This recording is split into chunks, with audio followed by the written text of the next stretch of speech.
দেশের বন্যা পরিস্থিতি নিয়ে রাজধানীর পান্থপথে বন্যা পূর্বাভাস ও সতর্কীকরণ কেন্দ্র থেকে পাওয়া সবশেষ তথ্যগুলো নিয়ে এবারে যোগ দিচ্ছেন সহকর্মী মোহাইমিনুল খান অপু।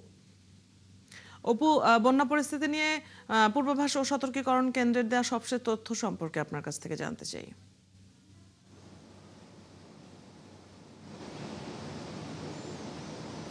কিছুক্ষণ আগে কিন্তু আমরা এই বন্যা পূর্বাভাস এবং সতর্কীকরণ কেন্দ্রের কর্তৃপক্ষ যারা রয়েছে তাদের সাথে কথা বলেছি। তারা যেটি বলছেন যে চট্টগ্রাম অঞ্চলে অর্থাৎ ৩ পার্বত্য জেলা আগামী ২৪ ঘন্টা পরে বৃষ্টিপাতের পরিমাণ কিন্তু ধীরে ধীরে কমতে থাকবে। সেক্ষেত্রে কিন্তু ২৪ ঘন্টা পরে এর কিছুটা উন্নতি হবে এমনটা কিন্তু তারা জানিয়েছেন। এবং সেই সব অঞ্চলের ৬টি নদীর পানি কিন্তু বিপদসীমার উপরে অতিক্রম করেছে এবং 4টি নদীর পানি বিপদসীমার নিচে অবস্থান করছে। এবং অন্যান্য যেসব জায়গাগুলোতেও যে বন্যা পরিস্থিতি অব্যাহত রয়েছে, আমাদের সবুজ মাহমুদ মোহন ইসলাম তারা কিন্তু ঘটনাস্থল থেকেই সেসব বিস্তারিত তুলে ধরছিলেন। এবং এখান থেকে যেটি বলা হচ্ছে যে এই বন্যা পরিস্থিতি উন্নতি হতে কিছুটা সময় লাগবে, তবে ২৪ ঘন্টা পরে পার্বত্য চট্টগ্রাম অঞ্চলের যে 3টি জেলা রয়েছে সেই 3 জেলার বৃষ্টি কমে গেলে সেটি পরিস্থিতি ধীরে ধীরে কিন্তু উন্নতি হতে পারে এমনটা কিন্তু তারা বলেছেন। তবে এর বাইরেও আরও নতুন নতুন জেলা কিন্তু পানিতে প্লাবিত হতে পারে এমনটাও কিন্তু তারা বলছেন। যে জানেন যে গতকাল কিন্তু এই পানিতে কিন্তু 4 জন শিশু মৃত্যুবরণ করেন, অর্থাৎ পানি বৃদ্ধির কারণে।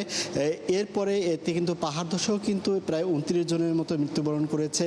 এবং এই 7টি উপজেলায় অর্থাৎ অতি ঝুঁকিপূর্ণ 7টি উপজেলায় কিন্তু বাংলাদেশ সরকার থেকেও কিন্তু সেনাবাহিনী মোতায়েন করা হয়েছে। এবং এই ক্ষতিগ্রস্ত যারা মানুষ রয়েছে তাদের পাশে তারা দাঁড়ানোর জন্য কাজ ইতিমধ্যেই করছেন এবং সরকার থেকেও তাদের সংগঠনের সকলকেই কিন্তু আহ্বান জানিয়েছেন বন্যার্তদের মাঝে বিভিন্ন ধরনের সহযোগিতা করার জন্য। এছাড়া কক্সবাজার, চট্টগ্রাম, রাঙামাটি এইসব অঞ্চলগুলোতে যারা পর্যটন এরিয়াতে যাচ্ছেন সেগুলো কিন্তু সবগুলোই বন্ধ রাখা হয়েছে। এবং আগামী 15ই জুলাই পর্যন্ত কিন্তু কোনো ধরনের পর্যটনকে কিন্তু সে এলাকায় যেতে নিষেধ করা হচ্ছে। এবং সবশেষ যেটি বলতে চাচ্ছে যে আবহাওয়া অধিদপ্তরের সাথে আমরা কথা বলেছি, তারা যেটি জানিয়েছেন যে এই আষাঢ়ের আজকে কিন্তু 27 তারিখ, সেই 27 তারিখে কিন্তু বৃষ্টিপাত যেমনি রয়েছে আরও 2 দিন অর্থাৎ আজ এবং আগামীকালও কিন্তু ভারী বৃষ্টিপাত অব্যাহত থাকবে। এবং অদিতি আরেকটি বিষয় হচ্ছে এই আবহাওয়া অধিদপ্তর এবং বন্যা পূর্বাভাস কিন্তু যেসব রাডারের মাধ্যমে তারা এগুলো নিশ্চিত করে থাকেন, পূর্বাভাসগুলো অগ্রিম জানা থাকে, সেই রাডারে কিন্তু